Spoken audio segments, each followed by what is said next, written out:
오늘 우리가 말씀 같이 보게 될 부분은 사무엘 하 말씀입니다.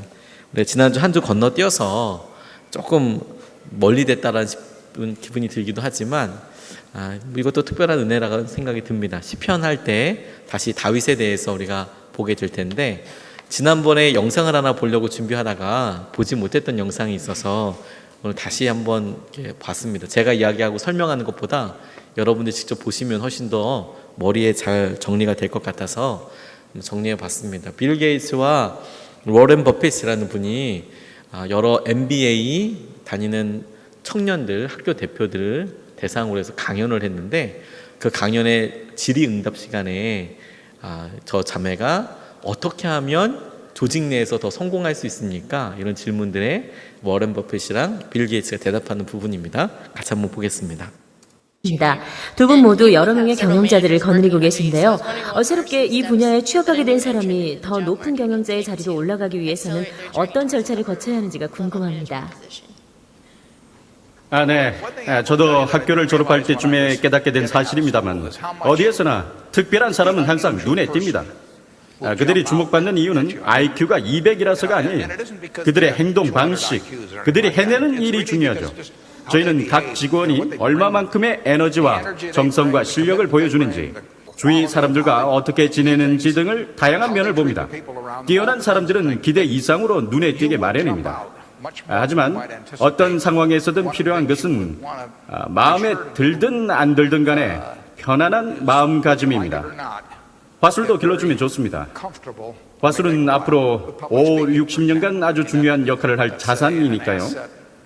연설하는 것을 좋아하지 않거나 어려워하는 경우에는 부담스러울 수도 있지만, 어차피 앞으로 5, 60년간은 그 기술이 필요할 겁니다.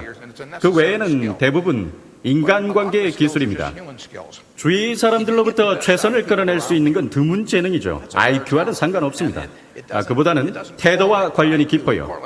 세상과 다른 사람들을 바라보는 태도죠. 일찍 업계에 뛰어들었다는 것이 신경 쓰일 때도, 또 다른 사람 앞에서 자랑을 할 필요도, 똑똑한 척할 필요도 없습니다. 그들로부터 최선을 이끌어내기만 하면 그만큼 보상도 커질 테니까요. 회사의 특성상 저희 마이크로소프트에는 입사한 지 3년 만에도 급속 승진을 할 수 있는 기회가 늘 있습니다. 전략을 세우는 능력이 뛰어나서 승진하는 경우도 있죠. 소프트웨어 제작인 경우가 많죠. 훌륭한 리더십을 발휘하는 경우나 개인적인 기여도가 높은 경우에도 승진의 길이 열리게 됩니다. 저희는 각 분야에 어울리는 진로를 준비하려 노력하고 있죠. 회사가 선호하는 사람은 방금 나온 세 가지를 다 잘하는 사람입니다. 조직의 위쪽으로 올라가면 점점 더 많은 사고의 기술이 필요해집니다. 사람들과 잘 지내고 전략도 잘 세워야 하죠. 저는 이 세 가지 능력 중 하나씩을 보유한 인재들이 얼마나 많은지를 깨닫고 정말 놀라곤 합니다. 정말 많거든요. 하지만 셋을 모두 갖춘 사람들은 드뭅니다. 이유는 저도 잘 모르겠군요. 개인적인 기여도가 높으면서도 다른 사람들과 친분을 쌓고 그들의 의견을 구하는 일은 귀찮아하는 사람이 있다고 가정해보죠. 저희는 세 가지가 조화를 이룬 사람, 또는 그 자질 중 하나가 모자랄 때는 다른 사람과 짝을 이루어 단점을 보완하는 사람을 찾고 있습니다. 아주 드물거든요. 높은 자리에 앉힐 사람들이 필요합니다. 그런 인재들을 더 많이 찾을 수 있다면 정말 반가운 일이 되겠죠. 네, 그런 인재가 별로 없답니다. 다윗과도 같은 사람이 별로 없습니다. 하나님께서 다윗에게 특별한 어떤 연단의 과정을 주신 이유가, 하나님께서 원하시는 사람, 인간 상을, 형태를 만들어가기 위한 그런 통로였다라고, 기간이었다고 생각이 들었습니다.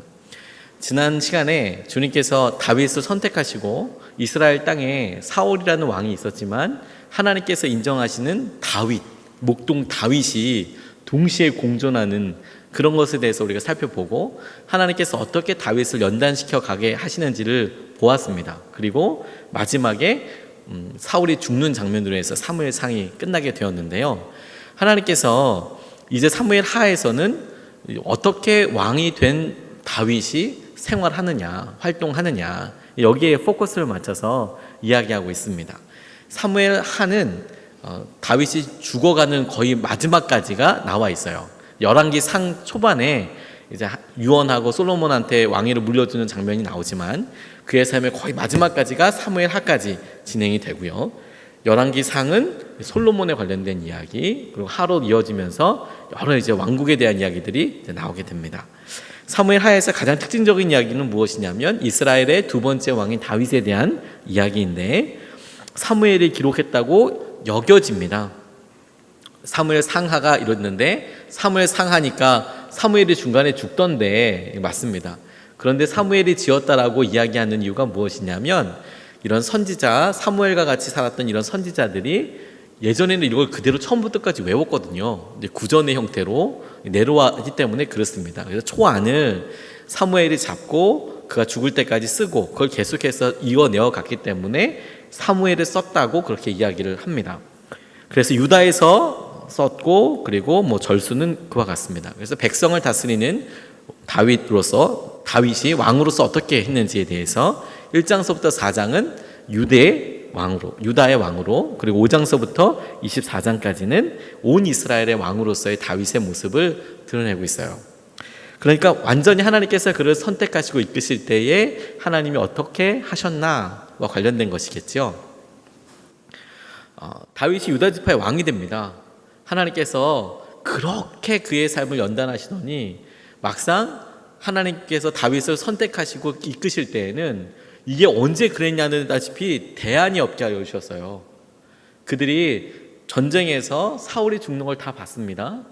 그 죽는 거 보고 나니까 그러면 이제 누가 우리나라를 이끌 것인가 라고 고민하게 되겠죠. 그 유다 지파 사람들이 먼저 우리가 같은 지파니까 찾아오게 됩니다. 그래서 유다를 왕으로서 다윗을 왕으로 세우는데, 이스라엘 민족이 본의 아니게 두 나라로 다스리는 꼴이 되었거든요. 그래서 둘 사이에 전쟁이 있게 됩니다. 아주 소소한 전쟁이었지만 그 전쟁하는 과정 기간 동안에 다윗의 왕관은, 다윗의 여러 행정 조직이나 집은 점점 융성하여 가는데, 사울의 왕국은, 또 사울이 다스리고 있는 영역들은 점점 망하고 되는 이런 과정들을 겪게 되는 거예요. 누가 보더라도. 그러니까 하나님께서 바로 왕 그 자리부터 맡겨주신 것이 아니라 온 이스라엘을 다스리는 왕으로서 하나님이 또 다른 훈련 기간을 주신 것이라고 싶어요. 어떻게 하나님 앞에 나아갈 것인가. 사무엘하 3장 1절 말씀에 보면 이렇게 나와 있어요. 사울 집안과 다윗 집안 사이에 전쟁이 오래 계속되었다. 그러나 다윗 집안은 점점 더 강해지고 사울 집안은 점점 더 약해졌다. 이렇게 나와 있는 거예요. 절대로 다윗이 이스라엘을 점령하려고 하지 않았습니다. 시간이 지나니까 이스보셋이 통치하는 이스라엘이 네분과 반란으로 스스로 멸망하게 돼요. 그리고 나서 하나님께서 주신 때가 되니까 이렇게 나와 있는 겁니다. 우리 사무엘하 5장 1절부터 3절 말씀 같이 한번 읽어보겠습니다. 시작. 이스라엘의 모든 지파가 헤브론으로 다윗을 찾아가서 말하였다.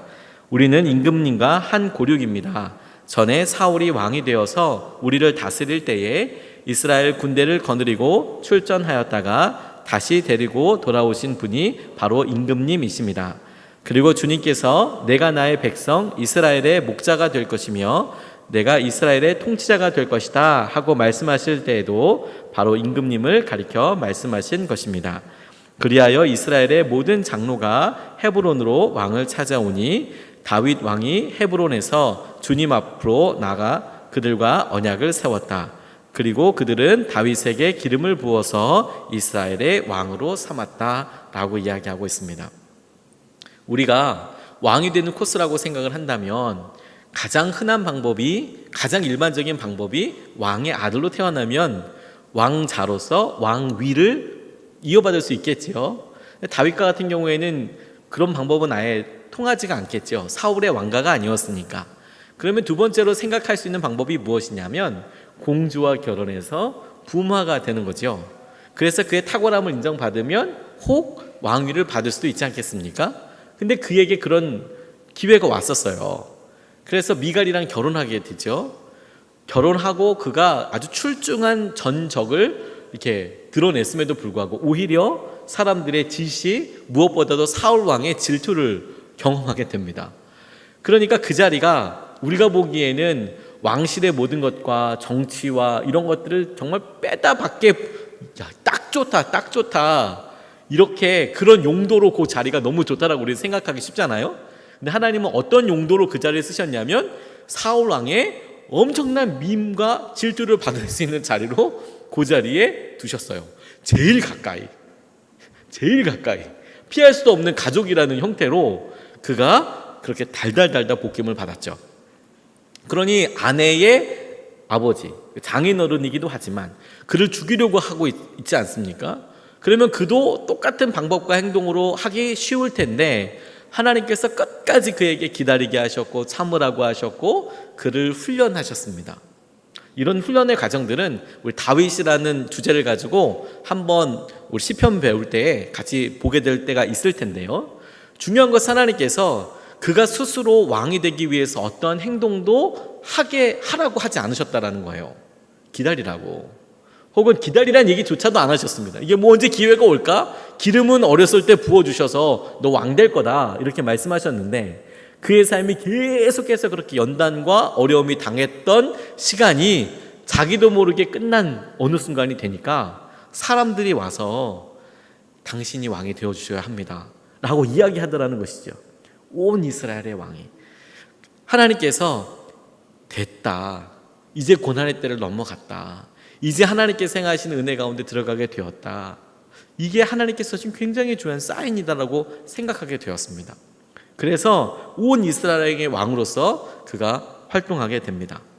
왕이 되자마자 제일 먼저 하게 된 일이 무엇이냐면 언약궤에 옮겨오는 이야기를 이제 하게 되죠. 그리고 베레스 우사라는 그런 사고로 인하여서 순간적으로 마음이 어렵기도 했지만 하나님의 말씀에 어떻게 순종해야 되는지에 대해서 배울 수 있는 훈련이 되었고 7장에서는 드디어 다윗이 성전을 건축하겠다고 준비하게 됩니다. 사무엘하 7장 11절로 16절까지 말씀을 보면 이렇게 굉장히 중요한 말씀을 하셨어요. 이전에 내가 나의 백성 이스라엘에게 사사들에게 세워준 때와는 달리 내가 너를 너의 모든 원수로부터 보호하여서 평안히 살게 하겠다. 그뿐만 아니라 나 주가 너희 집안을 한 왕조로 만들겠다는 것을 이제 나 주가 너에게 선언한다. 너의 생애가 다하여서 내가 너의 조상들과 함께 묻히면 내가 내 몸에서 나올 자식을 후계자로 세워서 그의 나라를 튼튼하게 하겠다. 바로 그가 나의 이름을 드러내려고 집을 지을 것이며 나는 그의 나라의 왕위를 영원토록 튼튼하게 하여 주겠다. 나는 그의 아버지가 되고 그는 나의 아들이 될 것이다. 그가 죄를 지으면 사람들이 저의 자식을 매로 때리거나 채찍으로 치듯이 나도 그를 징계하겠다. 내가 사울에게서 나의 총애를 거두어 나의 앞에서 물러가게 하였지만 너의 자손에게는 총애를 거두지 아니하겠다. 내 집과 내 나라가 내 앞에서 영원히 이어갈 것이며 내 왕위가 영원히 튼튼하게 서 있을 것이다 라고 다윗에게 약속을 주십니다. 이 말씀이 역대 상하까지 이어지게 되는 하나님께서 굉장히 중요한 약속으로 그리스도 족보까지 이어지게 되는 통로가 되는데 이건 아마 한 3주 있다가 다시 보게 될 거라고 생각이 들지만 이 말씀을 오늘 붙잡고 함께 나누고자 하는 내용은 무엇이냐면 다윗에게 간절한 소망이 성전 건축을 하는 거였다는 것입니다. 그래서 그가 참 많은 준비를 해요. 그런데 성전을 결국에는 짓지 못했어요. 그리고 이 약속의 말씀을 대신 주셨습니다. 너가 성전을 짓지 못해. 하지만 내가 너의 마음을 받아서 너에게 왕조를 세울 수 있도록 약속하여 주마. 그래서 이런 다윗의 언약에 대해서 하나님께서 말씀하여 주시고 약속을 세워주시거든요. 저는 말씀을 다시 보면서 저희 예수님의 사람들 교회가 하나님께서 참 놀라운 은혜를 이끌고 부어주고 계신다라는 생각을 하게 됐어요. 다윗도 원하였지만 하지 못하는 일을 우리가 지금 하고 있는 거 아니겠습니까? 하나님께서 당신의 허락하심 가운데 있으시더라고요. 가만히 생각해 봤습니다. 다윗은 절대적인 권력도 있었고 재정도 충분하지 않았겠습니까? 왕이었기 때문에. 그리고 이제 반대하는 사람도 거의 없습니다. 완전히 다 정리가 되고 그래서 이제 나라의 위세를 떨치기 위해서 성전 지을만 하지 않겠습니까? 그런데 하나님께서 모든 조건들을 다 갖추고 있는 다윗에게는 원치 않으셨어요. 하나님께서 아무에게나 심지어 하나님께서 사랑하시고 마음에 합하다고 이야기하는 사람에게조차 허락하시는 것이 아닌 거구나. 그럼에도 불구하고 하나님께서 우리에게 허락하시고 도전하시는 이유가 있다면 하나님께서 그렇게 사랑하여서 계획하여서 누리고자 하셔서 주시고자 하시는 은혜를 우리에게 찍어서 이게 찝어서 주시려고 하시는 것이구나, 이렇게 제게 누려지게 됐어요. 그런데 여러분, 동시에 우리가 하나님께서 이렇게 성전을 짓게 하시면서 다윗에게는 아니고 솔로몬에게 대를 지어가게 하시면서 그의 고백을 받기는 받으셨거든요. 성전을 짓겠다라는 마음을 받으셨거든요. 근데 저는 이 시작도 우리가 주목해 봐야 될 이유가 있다고 생각이 들어요. 우리는 보이는 건물이 전부 다라고 생각하잖아요. 근데 다윗에서부터 분명히 하나님께서 말씀으로 찝어서 이야기하신 것은 아니지만 먼저 언약을 주세요. 내가 이것을 영원히 흔들리지 않는 언약을 세울 거야. 왕조를 주세요. 그리고 그 왕조에 하나님께서 성전을 허락하여 주세요. 저는 이 의미가 하나님께서 우리의 마음의 성전, 우리 마음에 주시는 약속, 그것을 먼저 주시고 하나님께서 보이는 성전, 그 성전에서 예배하고 주님과 교제하는 삶에 대해서 이야기하고 계시는 것이구나, 이렇게 적용해 보았습니다. 하나님께서 우리에게 말씀을 주시는 것, 저는 작아도, 저에게는 굉장히 큰 교회이지만 선한목자교회에 비하면 아주 작아도 그럼에도 불구하고 하나님께서 그 교회를 성전을 교회라고 불러주시고 우리를 예수님의 사람들이 모인 교회라고 불러주신다면 그 영광에 동일한 은혜가 있겠다는 생각이 들었어요. 그러니까 우리가 은혜를, 복을 받을 기회를 놓치면 안 되는 겁니다. 하나님이 우리의 마음을 완전히 새롭게 하실 그 기회, 하나님께서 우리 마음에 대대손손 이어지게 하실 언약을 주실 기회, 그 언약을 받을 수 있는 찬스, 기회 놓치면 안 되는 거구나.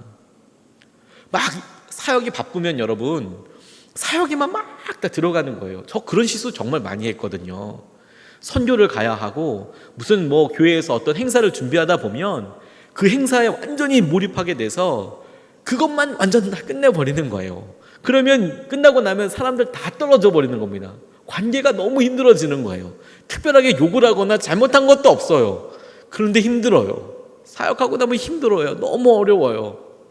왜 그럴까 고민해 봤습니다.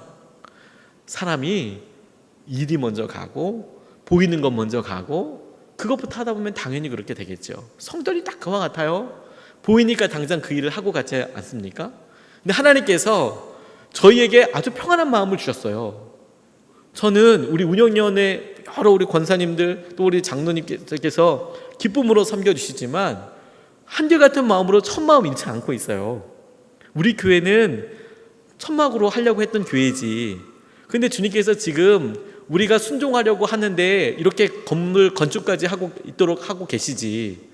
무슨 이유인지는 아직까지 다 모르겠지만 하나님께서 이렇게 하다가 어느 순간에 그치다고 하더라도 저는 너무 편하고 너무 감사한 거죠.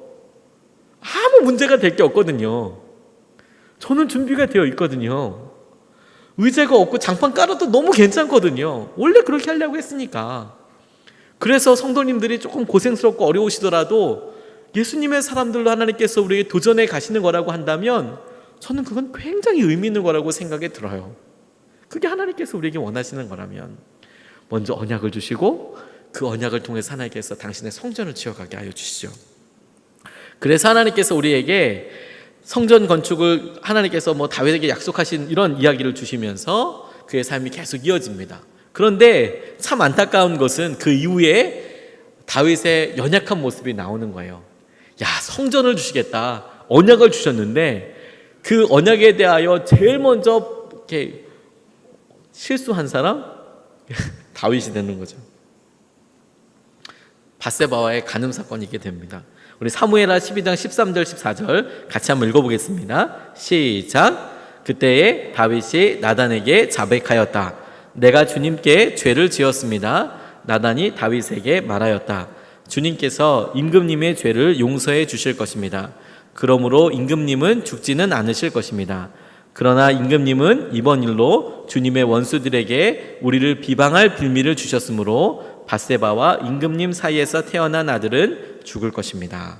라고 이야기합니다. 이 외에도 그가 했던 이런 간음이라는 사건이 너는 숨어서 했지만 공개 백주에 이런 안타까운 일들이 너 가정에 있을 것이다. 뭐 그런 엄청난 몇 가지 어려움, 저주들을, 벌들을 받게 됩니다. 다윗이 그의 삶에 있어서 성군으로 아주 뛰어난 그런 위대한 왕으로만 그려지게 된 것이 아니고 그의 연약함이 바로 나오는 것이 저는 어떤 의미에서 우리를 깨우시고 또 경책하게 하시는 하나님의 계획이기도 하면서 동시에 위안도 됐어요. 연약함이 있을 수 있구나. 근데 하나님께서는 그를 포기하지 아니하시는 거구나. 그런데 다윗의 고백이 이렇습니다. 그가 이렇게 연약하고 특별한 죄를 지음에도 불구하고 그에게 하나님께서 은혜의 손길을 걷지 않으신 이유가 있다면 그의 말들 가운데 발견할 수 있는, 규칙적으로 발견될 수 있는 내용들이 있어요. 그가 늘 언제나 첫 번째로 인식하는 게 뭐냐면 하나님께서 어떻게 생각하실지, 하나님은 이거에 대해서 어떻게 보고 계실지에 대해서 생각하고 그 관점으로 생각한다는 거예요. 제가 이 말씀을 준비하면서 하나님께서 이 말씀에서 콕콕 집어서 마치 형광펜으로 줄을 쳐서 보여주시듯 얘기하신 게 뭐냐면 주님께 죄를 지었다라는 거예요. 이 개역 개정판에는 오직 하나님께만 내가 죄를 지었다고 이렇게 나와 있어요. 내가 주님께 죄를 지었습니다라는 거죠. 근데 생각해 보십시오. 이 주님께 죄를 지었다라고 이야기할 때 실제로 이들이 간음 사건을 일으킬 때 죽은 우리야, 그에게 가장 커다란 죄 아니겠습니까? 그리고 밧세바에게도 사실은 죄를 지은 것 아니겠습니까? 그가 권력이 있는 남자로서 자기를 믿어주었던 백성들에게 있는 것 아니겠습니까? 근데 그가 고백할 때 첫 번째가 무엇이냐면 주님께 죄를 지었다라고 이렇게 이야기하고 있는 거예요. 주님께. 저는 이 말씀을 그대로 그냥 묵상하고 읽으면서 두 번, 세 번 이렇게 생각해 보니까 이렇게 제게 읽혀졌어요. 그러면 주님께만 죄고 다른 사람들에게는 죄 아니냐? 그거 아니고 하나님, 다른 모든 사람의 죄에게 지은 것도 다 죄이지만 하나님께 지은 죄가 가장 큰 죄인 것이다 라고 고백한다는 그런 의미로 제가 받았습니다.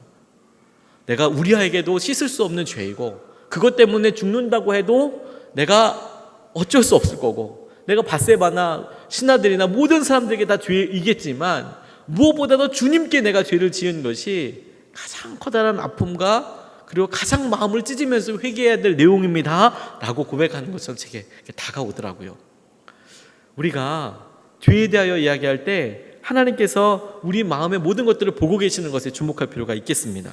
계속해서 이 가정에 칼이 떠나지 않습니다.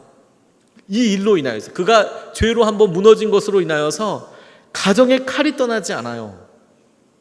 하나님께서 믿음의 사람 하나 세워놓으셨는데 그 믿음의 사람의 안타까운 모습을 통하여서 그를 계속 연단합니다.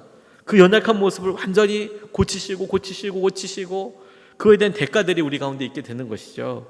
사무엘하 13장 21절 22절 말씀에 이렇게 나와 있습니다. 같이 한번 읽어보겠습니다. 다윗 왕은 이 이야기를 모두 듣고서 몹시 분개하였다. 압살롬은 암논이 누이 다말에게 욕을 보인 일로 그가 미웠으므로 암논에게 옳다거나 그르다는 말을 전혀 하지 않았다 라고 나와 있습니다. 사무엘 하에 그의 죄가 지은 것으로 인해서 여러 행동들이, 결과들이 나오는데 그 결과 가운데 부모 자식 간에 안타까운 말도 안 되는 일이 일어나게 되었어요. 부모 자식 간에 말도 안 되는 일이 있었다. 하나님께서 나와 너를 다윗에게 이야기할 때 내가 너 자녀들, 내 자녀들처럼 내가 훈계할 거야 이렇게 이야기하지 않으셨습니까? 하나님께서 딱 그런 관계로 다윗을 지금 다루고 계세요. 자녀의 문제로 그의 몸과 마음을 정말 힘들게 하고 계시는 것이죠. 그런데 다윗에게 있어서 연약함이 또 있었어요. 뭐냐면 그가 암논이 자기 동생의 여동생에게 말할 수 없는 그런 일을 했는데 그런데 그가 몹시 화가 났어요. 그런데 아무 일도 하지 않았어요. 그 일에 대해서 그럼 결혼을 시켜준다든지 그러면 뭔가 책임을 묻게 한다든지 그렇게 하지 않았어요. 그거에 대해서 그냥 넘어갔어요. 그러니까 공평하지 않다고 압살롬은 생각했던 것 같아요. 공평하지 않아. 똑같은 자녀인데 이건 안 되는 거잖아. 그런데 부모로서 가만히 생각해 보면 연약함이 있을 수도 있겠죠. 근데 그걸 바르게 고치고 고백해야 될 때를 놓치는 것은 굉장히 두려운 일인 거구나. 그런 생각을 하게 됐습니다. 이유가 계속해서 이렇게 이어져요. 그래서 사무엘하 13장 37절 39절 말씀에 그가 암논을 죽인 다음에 이렇게 나와요. 압살롬은 도망하여 그술 왕 암미옷의 아들 달메에게로 갔고 다윗은 죽은 아들 암논 때문에 슬픈 나날을 보냈다. 압살롬은 도망한 뒤에 그술로 가서 그곳에 세 해 동안 머물러 있었다. 그러는 사이에 다윗 왕은 암논을 잃었을 때에 받은 충격도 서서히 가라앉았고 오히려 압살롬을 보고 싶어하는 마음이 점점 간절해졌다라고 나와 있습니다. 다윗이 암논에 대해서 가만히 있었더니 그의 아들이 그 일에 대해서 분노하여서 진짜 점점 죄가 커지고 있어요. 죄의 싹이 사망이잖아요.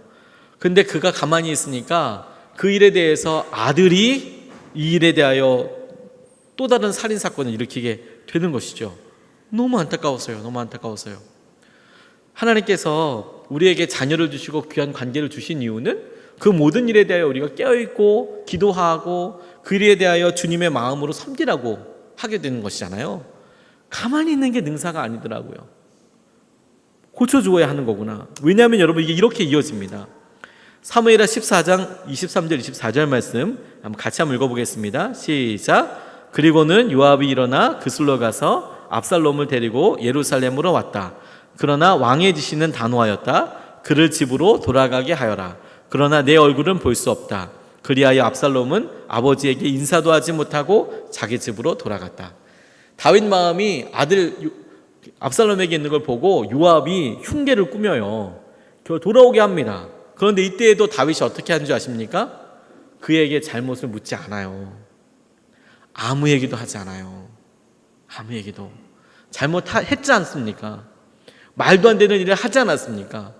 더군다나 돌아오게도 하지 않았습니까? 그럼 뭐가 어떻게 용서되는 건지, 뭐가 잘못된 것인지, 뭐가 너 그것에 대해서 어떤 것인지에 대해서 물어봐 주지 않아요. 죄를 키우는 방법이죠, 사실. 우리가 자녀들이나 사랑하는 사람들에게 기도하고 간절히 나아가야 될 부분이라고 생각이 들어요. 계속 키우는 것이죠. 그랬더니 이런 날이 되는 거예요. 그가 쫓겨나게 돼요. 압살롬이 그 분노가 점점 커져서 왕위까지 찬탈하게 됩니다. 처음부터 그런 고민을 했던 건 아니었던 것 같아요. 근데 처음 시작이 뭐인지 아십니까? 아니, 내 동생이기도 하고 아버지의 딸이기도 하잖아요. 그런데 왜 가만히 있어요? 아버지 왜 그래요? 그런데 그렇게 다윗이 중요하게 그 재판까지는 아니더라도 너 뭐가 옳고 뭐가 틀렸어를 정해줘야 될 때를 놓치고 나니까 압살롬이 다윗에게 재판받으러 오는 사람들을 똑같은 방법으로 잘못된 기준과 판단으로 그들의 마음을 훔쳐요. 재판하는 걸 통해서. 그리고는 배신합니다. 쫓겨나게 돼요. 그에게 있어서 가장 밑바닥이 아닐까 싶습니다. 아까 말씀드렸던 밧세바의 사건에서 정말 밑바닥을 경험했다면 이제 이 사건이 살인으로 그다음에 본인이 왕자를 급히 비워야 하는 상황으로 가니까 또 바닥을 경험하게 되는 것이죠. 그런데 그때 그의 눈이 또 한 번 바뀝니다. 16장 10절에서 12절 말씀인데 같이 한번 읽어보겠습니다. 시작. 왕은 대답하였다. 수르야의 아들아, 나의 일에 너희가 왜 나서느냐? 주님께서 그에게 다윗을 저주하라고 분부하셔서 그가 저주하는 것이라면 그가 나를 저주한다고 누가 그를 나무랄 수 있겠느냐? 그런 다음에 다윗이 아비새와 자기의 모든 신하에게 말하였다. 생각하여 보시오. 나의 몸에서 태어난 자식도 나의 목숨을 노리고 있는데 이러한 때에 하물며 저 베냐민 사람이야 더 말해 무엇하겠소?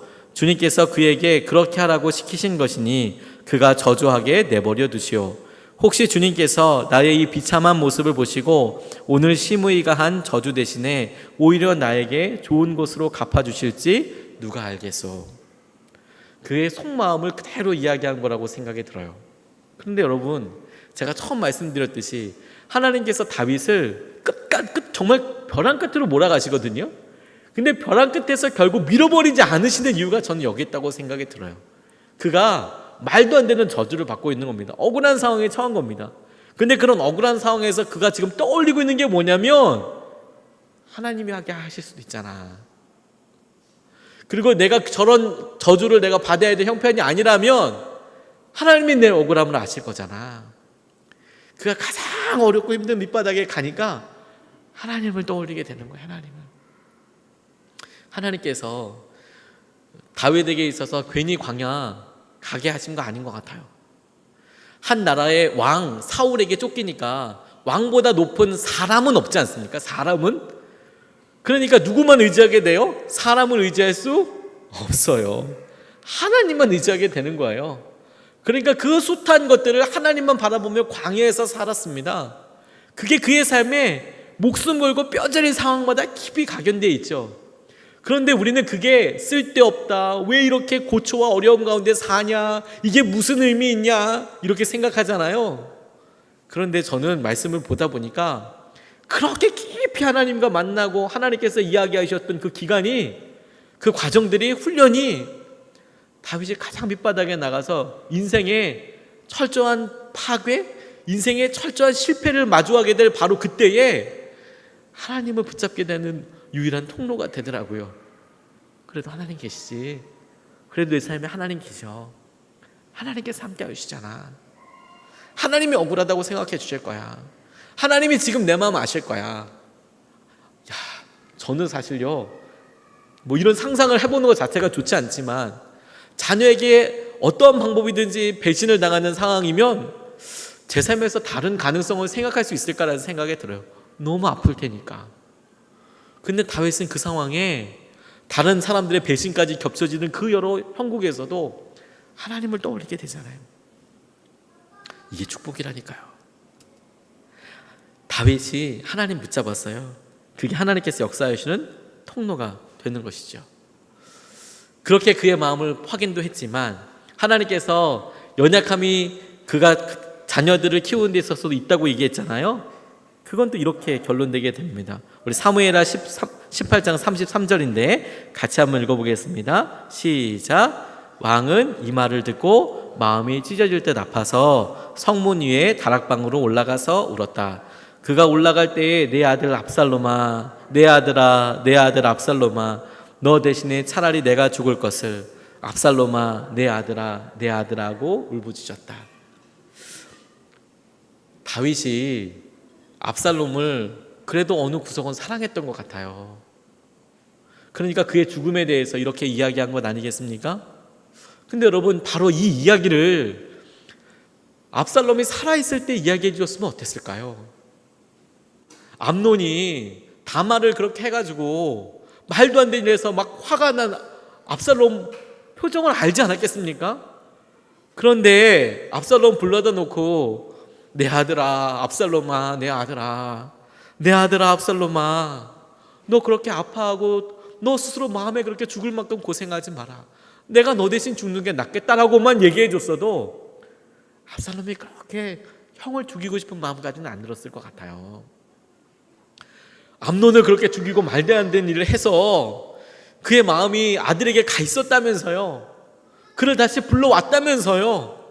불러왔을 그 순간에 앞에다 대려놓고 압살롬아, 압살롬아, 내 아들아, 내가 너를 얼마나 사랑하는지 내가 너 대신에 죽을 수도 있겠다라고 그냥 뭐 용서를 한다 뭐 이런 말 하지 않고 이 말을 압살롬에게 직접 했다면 압살롬이 그렇게 왕위까지 뺏으려고 했겠습니까? 그러니까 여러분, 우리가 자녀들의 연약함과 아픔들이 있죠. 그리고 어떻게 고쳐줘야 될지 모를 때도 있죠. 근데 그럴 때 우리가 명확한 솔루션을, 해답을 가지고 야, 이건 이렇게 해야 돼, 이게 정답이 아니더라고요. 다윗의 인생을 보면서 그가 압살롬과의 관계에 있어서 정말 말도 안 되는 안타까움 겪었는데 마지막에 그가 죽었을 때 했던 말을 생각해 보니까 이 말을, 그가 죽어서 해줘야 될 그 사랑의 말을 살아있을 때 해줘야 되는 거구나. 그것도 아주 많이 해줘야 되는 거구나. 살아있을 때 아주 많이 해줘야 되는 거구나. 아주 많이. 그러면 사는구나. 하나님께서 다윗의 삶을 통해서 제게 그거 깨닫게 해주셨던 것 같아요. 내 아들아, 내 아들아. 그리고 마지막으로 또 죄 지은 이야기가 나와요. 다윗이 인구조사로 하나님의 징계를 받습니다. 물론 사이사이에 그가 어떤 장수들과 함께 했는지, 그에게 어떤 훌륭한 사람들이 연합했는지도 나오지만 사건으로 보면 또 한 번 인구조사로 인하여서 하나님의 징계를 받습니다. 그러자 선택하라고 이야기하거든요. 세 가지 중에서 뭐 흉년, 그 다음에 전염병이 들 것이냐, 아니면 적들에게 쫓길 것이냐, 이렇게 이야기하거든요. 그런데 다윗이 갓에게 대답하는 거예요. 갓 선지자에게. 같이 한번 읽어보겠습니다. 시작. 괴롭기가 그지없습니다. 그래도 주님은 자비가 많으신 분이니 차라리 우리가 주님의 손에 벌을 받겠습니다. 사람의 손에 벌을 받고 싶지는 않습니다. 라고 대답해요. 그가 힘들 때마다 누구 찾는다고요? 하나님을 찾아요. 아, 내가 이거 실수했구나, 죄구나, 내가 이거 벌 받아야 되는구나 라고 생각할 때, 그가 그러면 하나님 내게 회초리 치실 때 하나님께서 해주세요. 하나님께서. 그래도 하나님은 긍휼의 분, 하나님이시잖아요. 은혜의 하나님이시잖아요. 전 이게 진짜 믿음 같은 거예요. 내가 사람의 손에 쫓기는 것보다 내가 하나님께 맡겠어요. 하나님은 긍휼이 많으신 분이니까 하나님이 내게 하시는 것이 가장 놀라운 은혜일 거예요. 그래서 이렇게 이야기합니다. 24장 17절 말씀입니다. 같이 읽어보겠습니다. 시작. 그때에 다윗이 백성을 쳐 죽이는 천사를 보고 주님께 아뢰었다. 바로 내가 죄를 지은 사람입니다. 바로 내가 이런 악을 저지른 사람입니다. 백성은 양떼일 뿐입니다. 그들에게는 아무런 잘못도 없습니다. 나와 내 아버지의 집안을 쳐 주십시오. 하나님께서 징계의 손을 거두셨습니다. 내가 잘못한 사람입니다. 나를 치십시오. 나를 쳐주십시오. 주위에 병으로 죽어가는 백성들 보고 다윗의 마음이 결코 편하지 않았던 것 같아요. 나를 쳐주십시오. 나를 쳐주십시오. 하나님께서 그 놀라운 고백을 그냥 그대로 받으셨어요. 고백으로만. 그리고 그의 예배를 받으시고 하나님께서 그 땅에 전염병을 거두셨습니다. 사무엘 하를 통하여서, 다윗을 통하여서 우리가 배울 수 있는 것은 무엇이냐면, 능력 있는 사람은 모든 것을 다 갖추고 있는 것은 아니라는 것이죠. 그가 말도 안 되는 실수, 심지어 죄를 저지르는 사람도 있더라는 것이죠. 그걸 닮아야 한다는 게 아니고, 그게 괜찮다고 이야기하는 건 더더더 아닙니다. 괜찮지도 않습니다. 그의 죄로 인하여서 그가 앞선 사람이기 때문에, 왕이기 때문에 엄청난 고초와 마음의 가책을 느끼지 않았겠습니까? 그가 그냥 웬만한 귀족이었다면 백성들이 이렇게 많이 죽었겠습니까? 왕이 찬탈되면서 아들까지 죽었겠습니까? 높이 있다고 올라갔다고 해서 좋은 게 아니더라니까요. 그거 그대로 하나님께서 받아내세요. 근데 그럼에도 불구하고 하나님께서 그의 삶에 연약함을 그대로 부어주시는 이유는 무엇이냐면, 다윗이 하나님께서 은혜를 베푸시는 분인 것을 끝까지 믿고 그분을 찾는다는 것이죠. 이게 우리에게 희망이고 능력 아니겠습니까? 저는 하나님께서 우리에게 기회를 주신다고 생각이 들어요. 다윗처럼 하나님의 은혜와 마음을 보게 해주신다고 믿습니다. 오늘 우리 말씀 생각하며 같이 기도하고 싶습니다. 하나님께서 우리에게 다윗을 좋은 모델로 보여주셨습니다. 예수님이 우리 삶의 모델이기도 하시지만 다윗은 여전히 연약한 부분이 있었습니다. 하지만 다윗에게 있어서 그가 하나님 앞에 나아가게 됐던 그런 부분들을 우리가 좀 붙잡고 기도하고 싶습니다. 다윗에게 있어서 죄가 엄청난 영향력을 가져왔습니다. 주님, 우리가 죄에 빠지지 않게 해주십시오. 우리를 정결하게 해주십시오. 아버지 하나님께 생하신 은혜를 우리가 보게 해주십시오. 죄에 대해서 이야기할 때, 특별히 우리 자녀들을 놓고 하나님, 자녀들을 가르쳐야 할 때 사랑을 더 표현하고 사랑한다고 더 말하고 하나님께서 행하신 은혜를 보게 해주십시오. 우리 죄를 능히 이기게 하여 주실 것과 자녀를 양육하는 데 있어서 하나님께서 지혜를 주시고 사랑으로 하게 할 수 있게 해달라고 우리 다윗의 삶을 보고 우리 같이 이 시간에 기도하겠습니다. 아버지 하나님 감사합니다. 주의 은혜와 역사하심 우리에게 도전하여 주시고 주님의 은혜를 우리 가운데 강같이 흘러 넘치게 하여 주시니 감사합니다. 주님의 것입니다. 아버지 하나님께 생하신 은혜와 마음을 우리가 누리게 되시는 줄로 믿습니다. 주님께서 사랑하여 주시고 알게 하여 주셔서 아버지 하나님께서 강권하여 주시고 인도하여 주시는 것을 주여 보게 하여 주시옵소서. 우리가 주님만 온전히 보게 될 때 죄와 싸워 이기게 하여 주시고 자녀들에게 사랑으로 온전히 대하고 하나님께서 생하신 은혜와 마음들을 보게 하여 주시옵소서. 감사합니다. 아버지 하나님, 주님께서 이 모든 일들에 주의 은혜를 더하여 주실 줄로 믿습니다. 두 번째로 같이 기도하겠습니다. 주님만 의지하게 하여 주시옵소서. 하나님의 은혜의 손길에 우리를 맡겨서 아버지 하나님께서 우리 가운데 행하시는 것들을 보게 하여 주시옵소서. 은혜를 베풀어 주셔서 하나님만 의지하게 해달라고 우리가 한 번 더 같이 기도하겠습니다. 사랑합니다 아버지 하나님. 아버지 하나님께서 우리에게 다윗처럼 주님만 의지하게 될 때 주의 놀라운 은혜와 마음이 함께 하시는 것을 보게 하여 주셨습니다. 주님의 은혜가 우리에게 충분합니다. 아버지 하나님께서 우리에게 행하시는 것들 우리에게 충분합니다. 주의 은혜를 더하여 주시고 주의 마음을 더하여 주셔서 아버지 하나님께서 강권하여 주시는 것을 우리가 보게 하여 주시옵소서. 하나님께서 사랑하여 주셔서 하나님께서 붙잡아 주셔서 주님으로만 설명될 수 있는 은혜가 있게 하여 주시고 주의 마음을 누리게 하여 주시옵소서. 주의 마음이 우리 가운데 시원케 하여 주시고 하나님께서 행하신 은혜를 아버지가 더 놀랍게 누리고 알고 보게 하여 주시옵소서. 감사합니다 아버지. 아버지 하나님, 다윗처럼 우리가 주님의 선택과 주님의 사랑을 받은 그런 사람들인 것을 우리가 믿습니다. 그러나 우리가 여전히 죄의 영역에 머물러 있어서 순간순간 저지르는 일들에 하나님 마음을 찢고 안타까워합니다. 아버지, 우리가 죄와 싸워 능히 이길 수 있는 은혜를 이미 누렸는데, 받았는데 사용할 수 있는 용기도 더하여 주셔서 아버지 하나님께서 정결하게 하여 주시옵소서. 특별히 우리 자녀들을 위해서 기도합니다.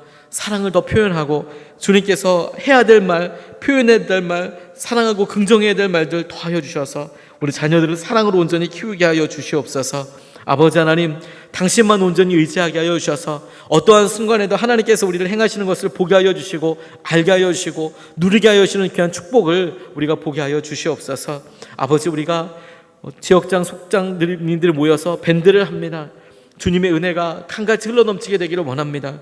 아버지, 무엇보다도 우리가 태전동으로 이사 가서 하나님께서 그곳을 위하여 기도하게 될 때 속회가, 지역이 가장 중요한 기도의 통로고 하나님의 믿음의 통로가 되게 하여 주실 줄로 믿습니다. 주님께서 더하여 주셔서 말씀으로 함께 하여 주셔서 하나님께서 행하신 은혜를 보게 하여 주시옵소서. 특별히 아버지, 주님께서 행하신 은혜 가운데 예배를 섬기시는 분들에게 하나님 축복하여 주셔서 찬송으로, 찬양으로 섬기고 반주로 섬기고 방송실에서 섬기고 하나님께서 분주한 삶 가운데서도 주님만 사랑하시는 그 마음을 하나님 위로하여 주시고 강권하여 주셔서 아버지 하나님께서 특별히 주시는 은혜가 하나님 날마다 매주마다 있는 것을 보게 하여 주시옵소서. 오늘도 주님께서 우리의 모든 만남과 역사하심 가운데 인도하여 주시옵소서.